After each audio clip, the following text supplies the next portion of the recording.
الحمد لله نحمده ونستغفره ونستعينه ونستهديه ونؤمن به ونتوكل عليه ونعوذ بالله من شرور أنفسنا ومن سيئات أعمالنا من يهده الله فهو المهتد ومن يضلل فلن تجد له وليا مرشدا ونشهد أن لا إله إلا الله وحده لا شريك له ونشهد أن محمدا عبده ورسوله وصفيه من خلقه وخليله اللهم صل وسلم وبارك على سيدنا وحبيبنا محمد وعلى آله وصحبه ومن والاه عباد الله أوصيكم ونفسي المقصرة أولا بتقوى الله فاتقوا الله حق تقاته ولا تموتن إلا وأنتم مسلمون ثم أما بعد.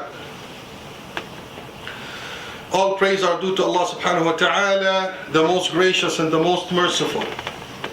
The best of His peace and blessings shall be bestowed upon His beloved Prophet Muhammad sallallahu alayhi wa sallam and upon those that follow His footsteps. Dear brothers and sisters in Islam,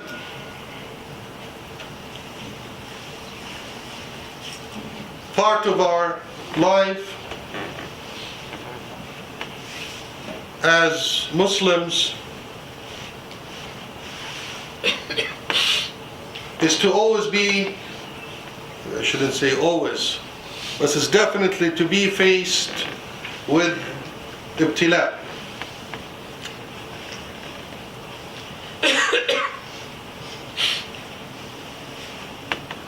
You need to know, you need to believe with absolute certainty that any person believes strongly in something and is willing to work hard for it and fight for it and to face challenges towards whatever this person believes in, the person shall be tested. You shall be tested. Why? Number one reason is to verify your true belief. You want to work hard, you have a goal in life, for example, that you want to complete a certain study. You're going to get a high degree in a certain study. It's not an easy task, definitely difficult, takes time and effort. You will be faced with challenges.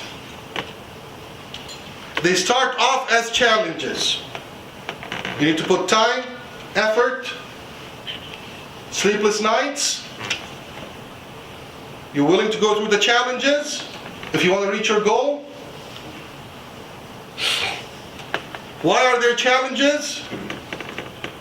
Because only people of real will and strength and power are the ones that are going to reach the high goals.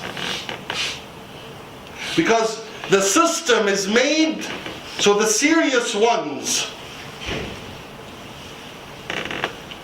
are able to reach the high goals. Otherwise, imagine if anybody can become a doctor tomorrow. Imagine anybody that say, I want to become a doctor, here's $10,000, I'm a doctor. That doctor will end up damaging society. Because eventually, some critical positions have influence over all humanities. This is why to become a doctor, there's a lot of challenges. You need to prove that you're worthy. Dedication, commitment, knowledge, tests. So imagine if you want to be a mu'min close to Allah subhanahu wa ta'ala. أَفَحَسِبَ الَّذِينَ آمَنُوا أَن يَقُولُوا آمَنَّا وَهُمْ لَا يُفْتَنُونَ. You want to claim the status of being a mu'min. You want to claim the status of being a strong believer. You want to claim a status of being Rabbani, close to Allah subhanahu wa ta'ala, to spread the knowledge of Allah subhanahu wa ta'ala and guide humanity. You shall be tested because it's just normal. Otherwise, who would carry that knowledge, people that are just playing with it. Al-ibtila is one thing. Allah subhanahu wa ta'ala told us in Surah Al-Baqarah, وَلَنَبْلُوَنَّكُمْ بِشَيْءٍ مِّنَ الْخَوْفِ وَالْجُوعِ وَنَقْصٍ مِّنَ الْأَمْوَالِ وَالْأَنفُسِ وَالثَّمَرَاتِ وَبَشِّرِ الصَّابِرِينَ. Allah subhanahu wa ta'ala, through your journey of seeking to become a mu'min, there will be many tests and trials and calamities. At the end of it, Bashir al-Sabirin, those who will be patient with the calamities will be given the glad tidings. Whatever calamity you go through in your life that will test your iman, could happen in your family, could happen in one of your kids, it can happen in your marriage, it can happen with your parents, with your business, with your community. You as an individual seeking that level of belief, you will be tested with something. وَبَشِّرِ الصَّابِرِينَ. Eventually, you will be given the glad tidings. By whom? By Allah subhanahu wa ta'ala. It could be in the dunya, but definitely in al-akhirah, which is our goal as mu'mineen, as Muslimin, knowing that the real glad tidings and the real prize is not in the dunya, it's in the akhirah. May Allah subhanahu wa ta'ala give us that glad tidings for all of us. Allahumma ameen. The ibtila itself, the test itself, is one part of the problem. Because it's not easy, it's tough, it's definitely tough. Because this is how Allah subhanahu wa ta'ala help you to get the best out of you and get your true colors out. But the ibtila itself is one part of the story. The other part of the story that I want to focus on today, that makes the ibtila even more difficult. The ibtila is difficult on its own. But if you're facing something within your house, in your own household, that's contained, it might be easier for you to deal with. But when does the ibtila become even harder? Is when it's coupled with isha'at and rumors.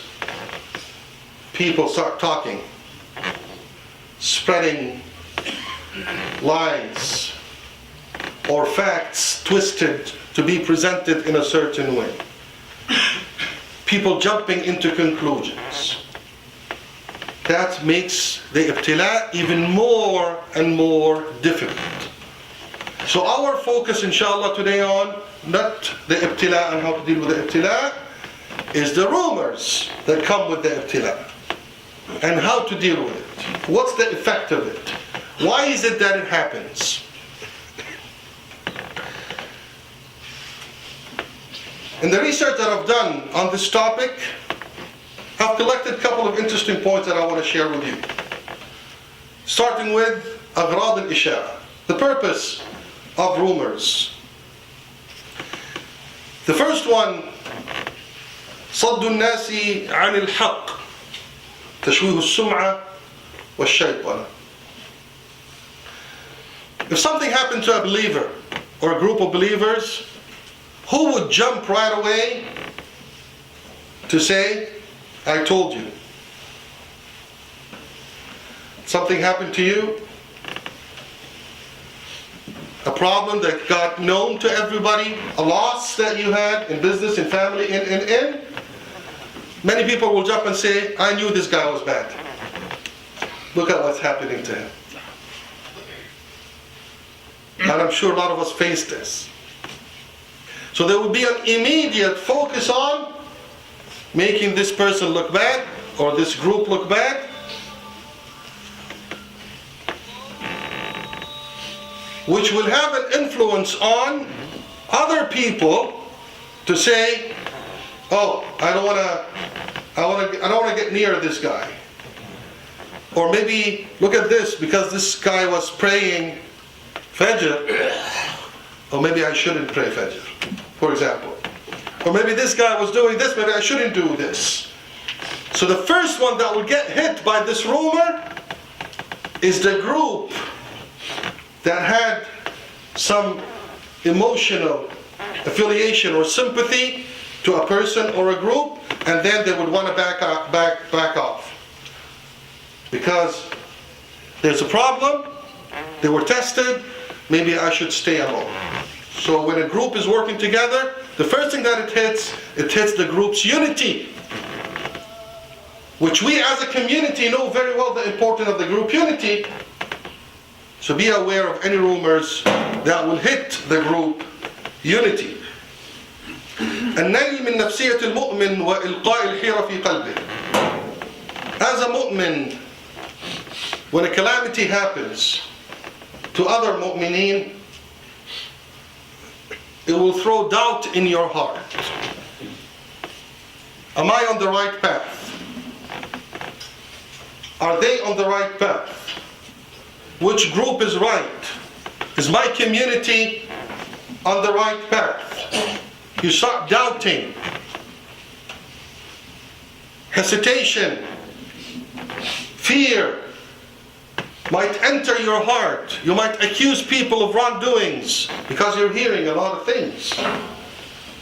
So it is really important to be aware of this.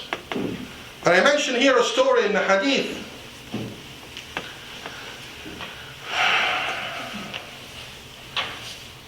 الحديث الصحيح في مسلم, that عن الأسود بن قيس أنه سمع جندبا يقول, one of the Sahaba, he heard a person saying, أطأ جبريل على رسول الله صلى الله عليه وسلم. There was a period where al-Wahi, Jibreel alayhi salam, did not come to see Rasulullah sallallahu alaihi wasallam. A period of disconnection. So one of the people said, Quraysh said, what's happening? Where is al-Wahi? Where is Jibreel? فقال المشركون, now the enemies, the people that want to invest and utilize this story, immediately they said, قد ودع محمد. Muhammad was deserted, sallallahu alaihi wasallam. He's claiming to be a prophet, and here's a period with no Jibreel alayhi salam, with no revelation. Oh, Muhammad, قد ودع Muhammad sallallahu alaihi wasallam. He was deserted by Allah subhanahu wa ta'ala. Immediately Allah subhanahu wa ta'ala revealed, وَالضُّحَى وَاللَّيْلِ إِذَا سَجَى مَا وَدَّعَكَ رَبُّكَ وَمَا قَلَى. If that ayah wasn't revealed, and the mu'mineen around Rasulullah hearing that he was deserted, and they know for a fact there's no revelation. So there's a proof, what appears to be a proof. It's a clear test to their iman in Rasulullah. People could have thought something. People could have been shook by this. And what I point out here is, doubt might get into your hearts. Just don't let it translate into actions, because Rasulullah ﷺ said, إن الله تجاوز لأمتي عما حدثت به أنفسها ما لم تقل أو تعمل. ما لم تقل أو تعمل. You could hear something. You could have some suspicion. You could have your own analysis, thinking, what's happening? It's okay, ما لم تقل أو تعمل. It's okay if you don't translate this into words and be part of the rumor spreading or act upon it, as long as it's still unclear, as long as we don't know what's happening. What is the problem? You take it easy and not to be part of the hearsay. How did Rasulullah ﷺ deal with rumors? First thing, studying his sunnah and his seerah sallallahu Muhammad sallallahu, we know as mu'mineen, as Muslimin, the first thing when we hear anything, we need to exercise at-tabayyun wal-istidah. We need to exercise verification. We need to verify information. We can't just receive information even if it appeared to be coming from a trusted source or commonly trusted source. There's always a source of information that we need to look at. We verify information. And remember, قول الله عز وجل يا أيها الذين آمنوا إن جاءكم فاسق بنبأ فتبينوا ألا تصيبوا قوما بجهالة فتصبحوا على ما فعلتم نادمين. If we hear anything, we believe it, we act upon it, we might regret it big time. Because we might damage reputations, hurt people, and hurt ourselves. Point number 2. النهي عن تناقل الأخبار والشائعات. If you hear something, don't pass it on. Someone comes and tells you something, oh, I know why this happened to this person, because I heard he is such and such. I know why they got divorced, because I heard that he's really difficult. He's abusing his wife. Or she was this or she was that. It happens. Don't let it pass your ears. As a matter of fact, you should say, I don't want to hear. تأسيا برسول الله صلى الله عليه وسلم, where he said, لا يبلغني أحد من أصحابي عن أحد شيئا. I don't want anybody to tell me anything about anybody. Why? فإني أحب أن أخرج إليكم وأنا سليم الصدر. Because I want to meet you and face you clean-hearted, clear-hearted.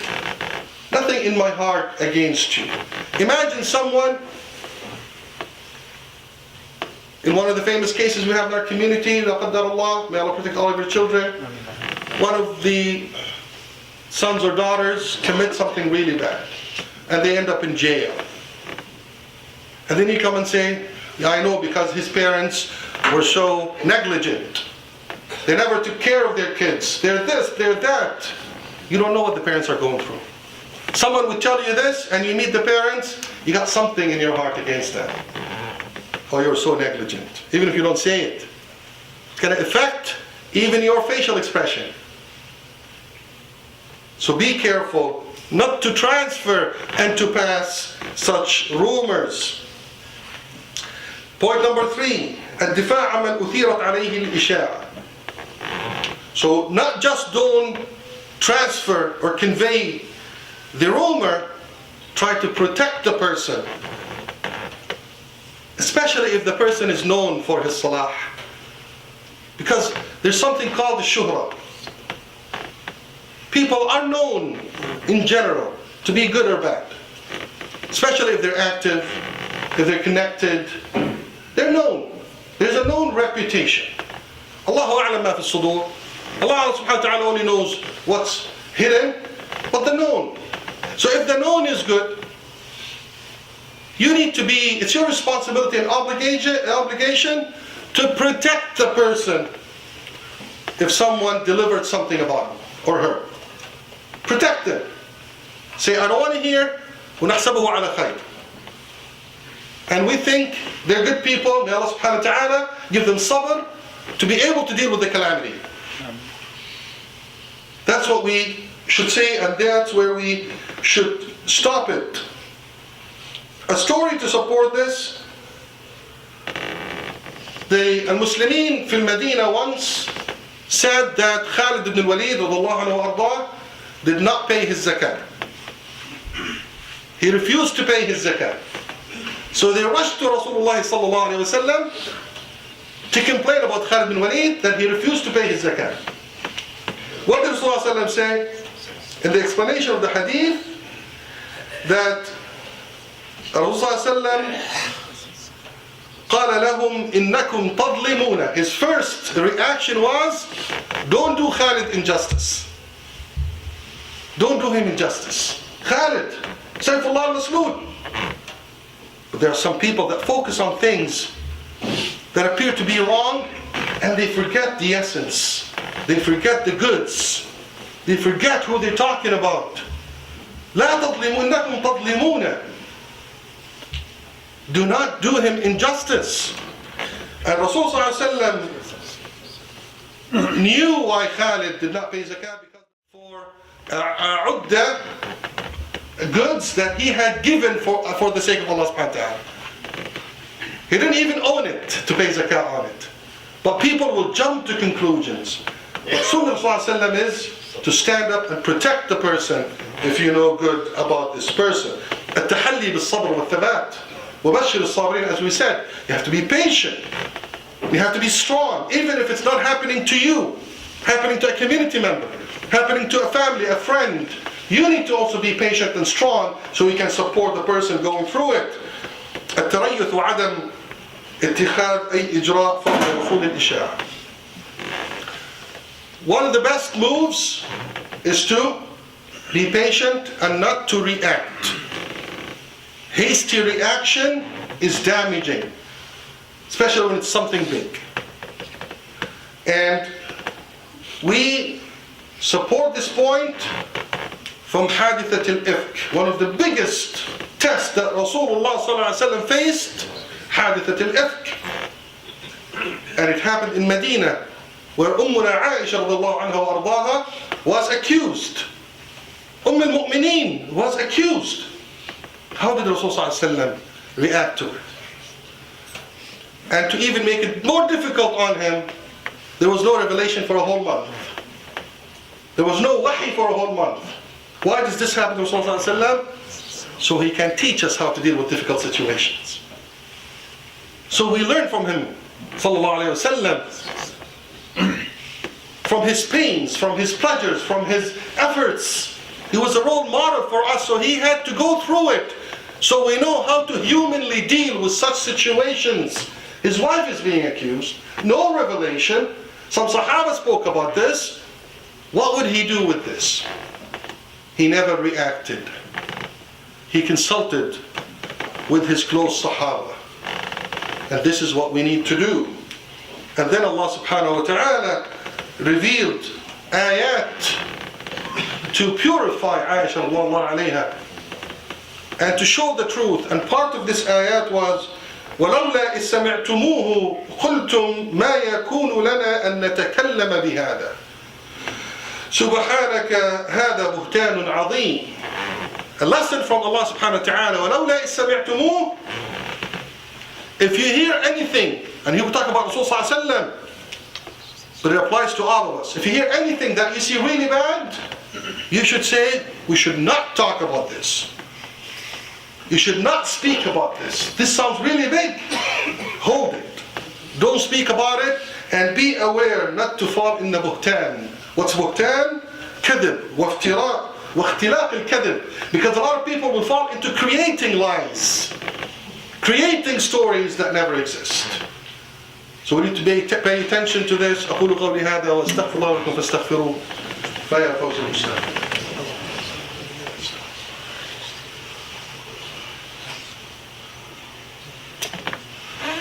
Bismillah walhamdulillah wassalatu wassalamu ala rasulillah. As you all know, my dear brothers and sisters, that our beloved brother, community member, Brother Yasser al-Baz, subjected to a calamity where he was detained at the airport in Cairo.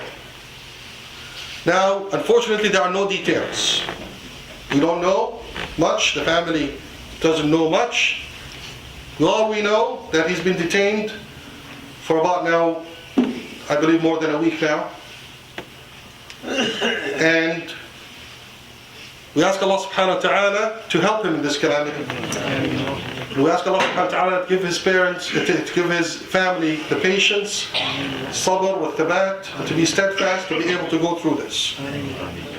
The message that we have to all of you and to the Canadian government is, we all know this person, his shubha, is known for being a good person, for being a community activist in helping people, doing good work. We've known him for many, many years. And نحسب كذلك عند الله سبحانه وتعالى.